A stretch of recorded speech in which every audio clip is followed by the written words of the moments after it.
The Iranians warned in advance that if you attack us, this is going to be a regional war.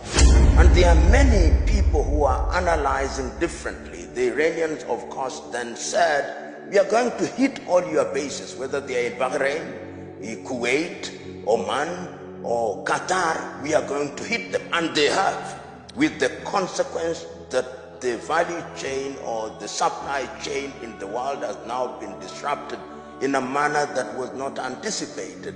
And I've listened to the arguments by the countries that have been hit at the UN General Security Council, saying that this is indiscriminate. But one can debate. If you lend yourself to be used by my enemy, are you not my enemy? And this is what the Iranians are saying. And as regards Saudi, and I think the Israelis want the Saudis to be involved, the Iranians have come out, it is not us who hit Orascom. This is false flag. It is the Israelis who are trying to hit Riyadh with a view to getting them into the conflict. I believe that will be verified in the near future. But Israel is doing everything and anything to ensure that this war is used to decimate the Iranian people. And what they wanted was to ensure that America was involved. When they did it in 2025, the Americans were not quite involved. Now that the Americans have started losing their young men, now the Americans will be deeply involved. And that is exactly what was in the playbook of Benjamin Netanyahu and the individuals who ran the government from Tel Aviv. As to how it will pan out is a debate. It is a debate, and that is how it legitimizes the debate as to how long the war will be. The conventional war may very well end, but will it end? Will it not breed a new group of individuals whose only reason for survival is that we must ensure that Israel never knows peace? And for the first time in the recent past, we have seen Israel being hit and hit quite effectively in Tel Aviv, in West Jerusalem, in Haifa, in Eilat. And these are things that are also going to generate internal discontent.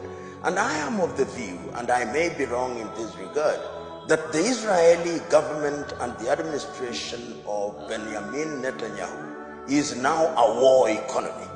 They cannot survive for a day, metaphorically speaking, without war.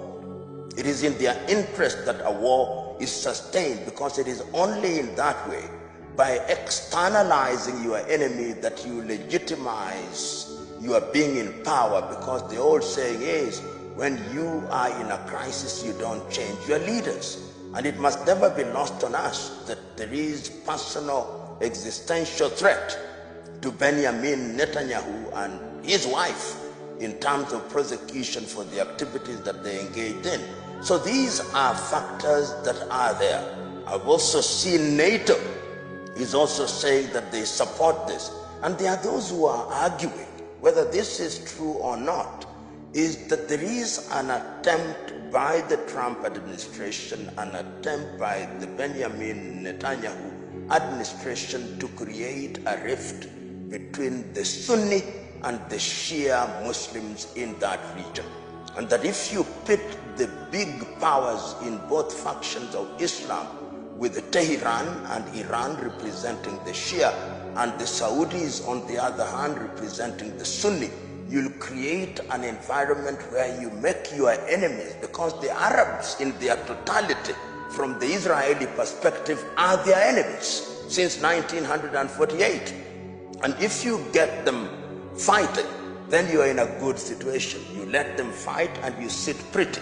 So these are possibly conspiracy theories, but they are theories which can be anchored on the evidence that is available on the ground. For the region, economically, it is a disaster.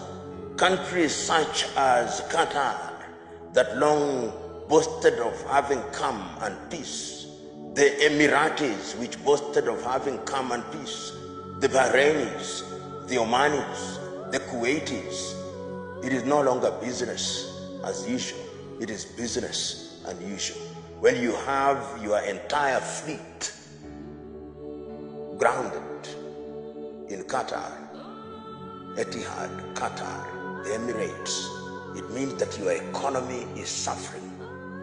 Countries are now evacuating, so that the foreigners who have been working in Dubai, if they are evacuated, they'll think again, because they know that this is a war that never ends. I always remember the word that was spoken by one person who was being interviewed in Gaza, and he said, the Mujahideen has a long memory.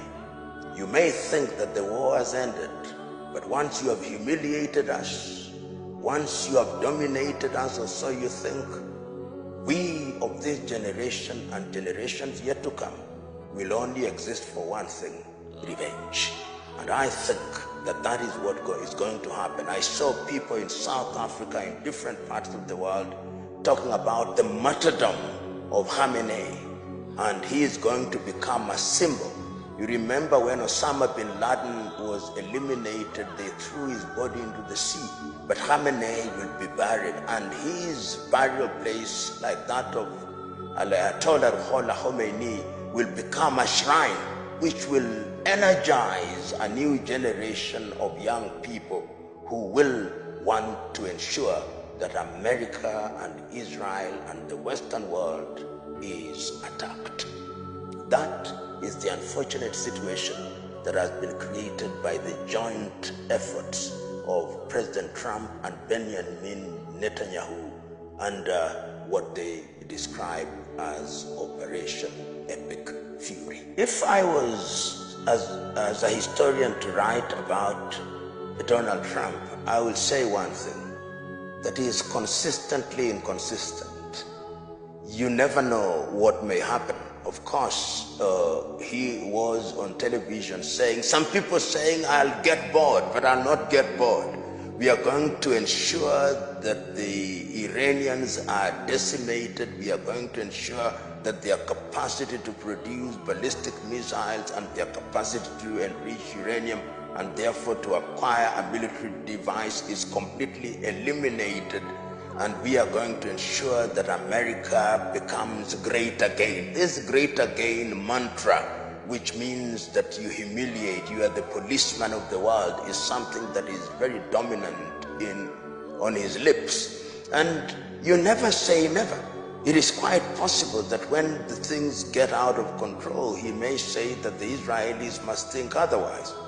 And it depends on what happens. Remember that the Americans are going into midterm elections. And although across the aisle, to mean in the Republican and the Democrats, most of the Republicans, particularly the hawks in the Republicans, think that this is a good thing, that it has been prosecuted at the right time. But the Democrats have come out quite strongly to say that this is unconstitutional. I've seen Senator Bernie Sanders coming out and said that the Senate should be recalled back to Washington, D.C. to ensure that America does not engage in an unconstitutional war. At the United Nations, Antonio Guterres has been on record that as saying that what the Americans did, of course he was a little bit reticent, it didn't come out as clearly as he should in my view, but he said, why prosecute a war in the middle of negotiations, in the middle of discussions on what ought to be done, at a time when the United Nations is sending inspectors to Iran for purposes of verifying whether they are complying? Why do this? And I believe that the UN Security Council will be summoned. Of course, the UN Security Council will say their piece, then there'll be vetoes and all. But Trump is capable of flipping over, depending on what the domestic situation is.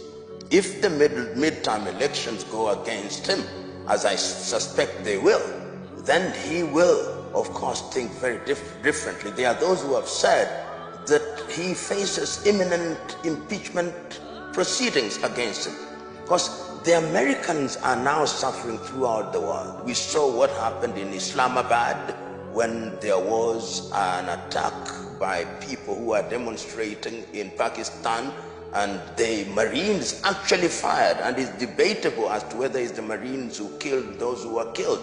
And this is going to happen in quite a number of countries. So America may be great again at home, if that is true, but it's becoming one of the most unpopular nations on earth. And I think many people who think that America should play a positive role in international affairs will say it's time to stop this and rethink. And it's time to stop the Israeli administration from fighting everybody on sight. Because the Israelis are fighting everybody on sight. When you think that the war is now being laser guided to focus on Iran, they are now in Beirut. And before you know it, they'll possibly be in Yemen. Before you know it, they'll possibly be in Jordan. So you cannot fight wars on side fronts. And even your supporters such as the US, the more they begin to suffer casualties and Americans begin to see coffins draped in the flag of the United States of America getting home, they'll begin to say, no, this is a war that is unnecessary. And it is also the reality that they cannot dare put boots on the ground in Tehran. If they do so, they'll suffer the humiliation that they suffered in Vietnam, in Afghanistan, in Iraq. But you can never say never. Trump is capable of doing the about done, and Netanyahu will be left with only one option: to engage in what is essentially a kamikaze fight against the entire Arab world.